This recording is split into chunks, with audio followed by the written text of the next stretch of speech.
आदरणीय मेरे गुरुजन जो यहाँ पधारे हुए हैं, पूजनीय जीजा जी, बड़े भाई साहब, हमारे पापा जी और मेरे दोस्तों, आज का दिन वैसे भाव विभोर होता है, लेकिन ये बोला जाता है कि अंत ही आरंभ है और आरंभ ही अंत है। तो जो चीज शुरुआत हुई थी वो चीज एक न एक दिन खत्म होनी है। वो दिन मुझे अभी भी अच्छी तरह याद है। सोमवार का दिन था, 4 मई 1987। मेरे परम पूज्य पिताजी और आदरणीय मामा जी दोनों मुझे जबलपुर रेलवे स्टेशन में इस सर्विस के लिए। आज मेरे पिताजी हमारे बीच तो नहीं है, पर जहां भी होंगे वो देख के खुश हो रहे होंगे और अपना आशीर्वाद बरसा रहे होंगे। सॉरी, मैं भावों में बह रहा हूं।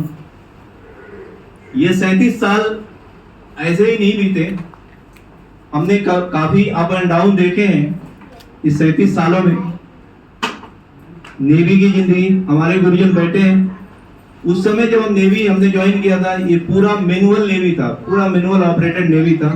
काफी मेहनत का संघर्ष जीवन, और जो फौज की जिंदगी है वो हमने अच्छी तरह देखी है नेवी में।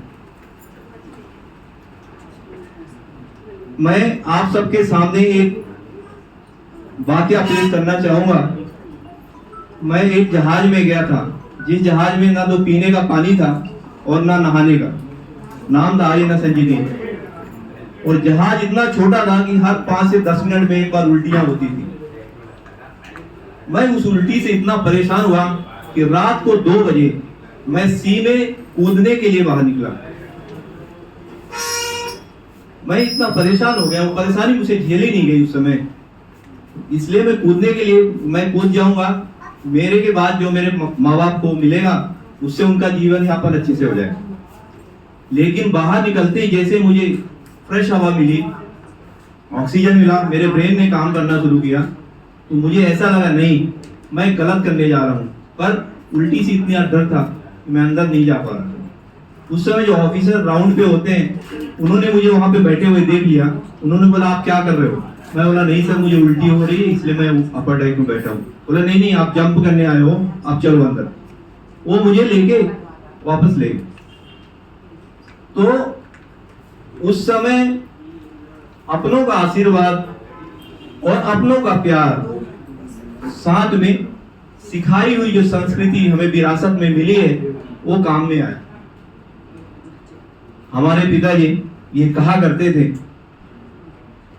और जितनी कोशिश हुई है मैं उसे पालन करते आया हूं। उन्होंने ये कहा था कि जब 4 लोग किसी चीज पे गर्म जोशी के साथ डिस्कशन कर रहे हो, अगर आपको ये अच्छी तरह पता है कि इसका कोई सारांश नहीं है, तो उसमें आप पार्टिसिपेट कभी मत करना।